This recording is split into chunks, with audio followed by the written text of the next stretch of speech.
Oak Flat Campground near LA, creepy or not? Stay tuned to find out. Plus, I had my first In-N-Out burger ever, a dental near emergency, dumped water in my car, was harassed by the ranger, and I try out my new solar panel. Hi there, welcome to my channel. I'm Wandering Ananda, and this is the story of my journey car camping with my cat in one of the smallest SUVs ever made, a 2000 Toyota RAV4, which is smaller than the newer model. After a few nights at the Coldwater Canyon, it's the Cold Brook Campground, which is in another part of the Angeles National Forest, I made my way to the Oak Flat Campground, and no, I didn't find it creepy. People mostly kept to themselves, but there was a lot of traffic into the camp at night. There was only one group of partiers at night, and I was right next to the group campfire where they were hanging out, and then there were a couple instances of loud music blasting. I was there for over a week because I ended up going back to my storage unit and had a dental scare, but more about that later.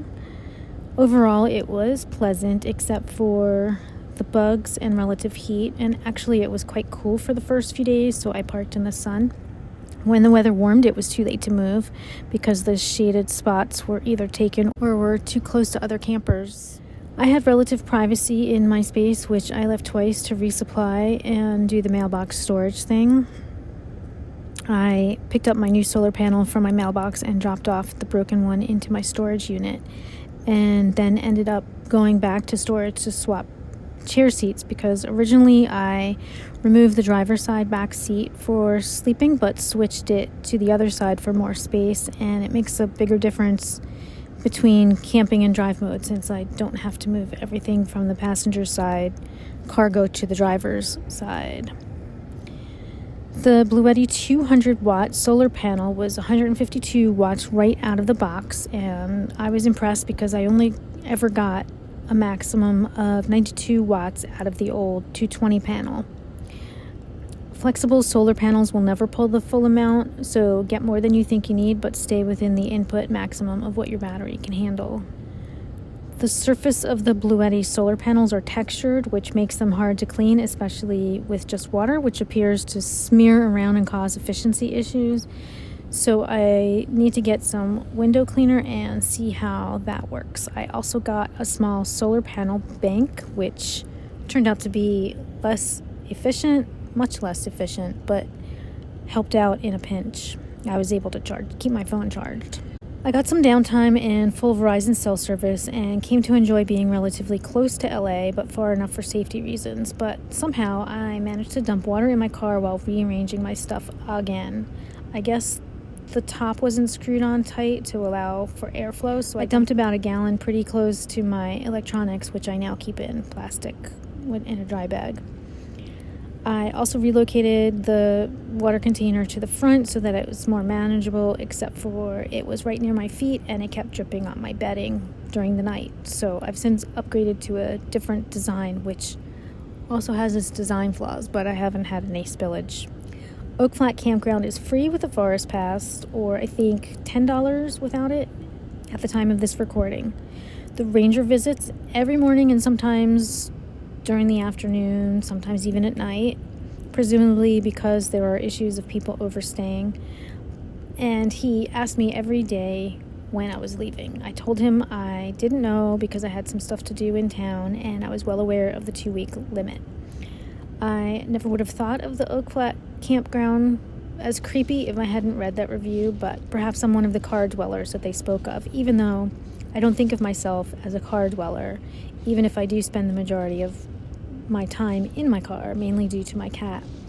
Originally, I thought she'd be out with me, but it's tough to manage when she can and can't be outside.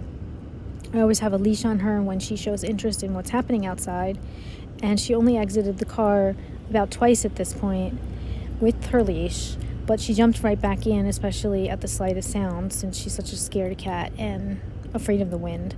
So I realize that all it takes is once for her to jettison up a tree or run away or run off, or for a dog to take interest in her or something. So I keep an eye on her and close everything up if I leave, which is infrequent and never for very long. like to go to the bathroom or something. Anyway, unlike a car dweller, I chose this mostly voluntarily, or kind of like a forced voluntary, as a more extended camping trip up the coast, not unlike van life except without the van, and sort of like a thru hiker without all the hiking, which I wish I could do. Also, I view it as temporary until I can get a van, but not a fancy one, or maybe rent a space, although neither seem in reach quite yet financially. At this point, I was still hoping to make it up to Oregon, but as you will see in upcoming videos, had difficulty finding places to camp up the coast. I am using my rent money for campground fees, so the issue right now is just availability in the summer. On my way back from storage, even though I've lived in California for most of my adult life, which is well over a decade, I stopped for my first In-N-Out burger ever. During most of that time, I ate a vegetarian diet and even tried vegan for a while, but my weakness is real ice cream, and there weren't suitable alternatives at the time.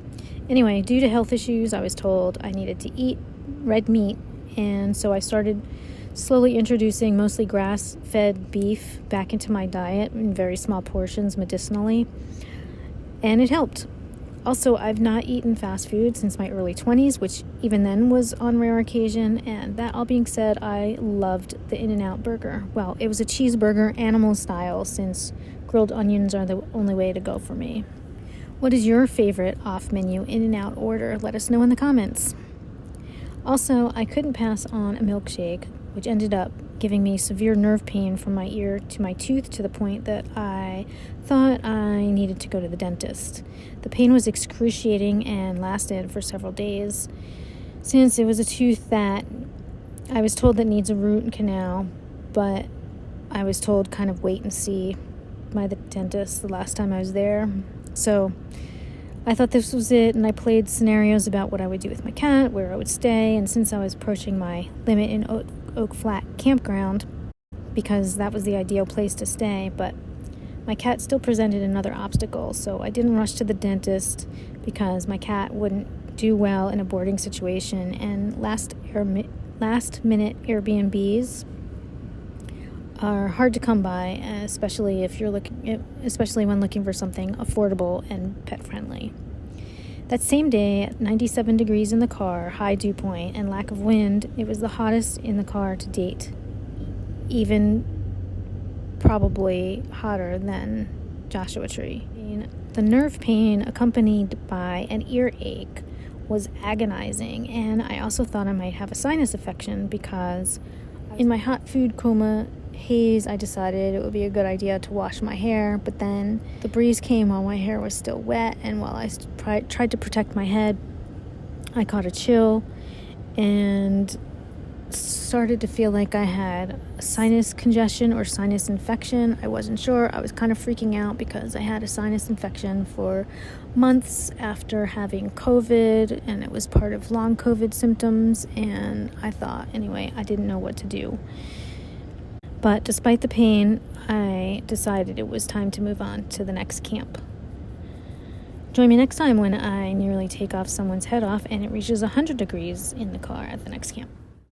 Thanks for watching. Subscribe to follow me on this journey into the desert and beyond as I drive up the coast of California in my tiny SUV.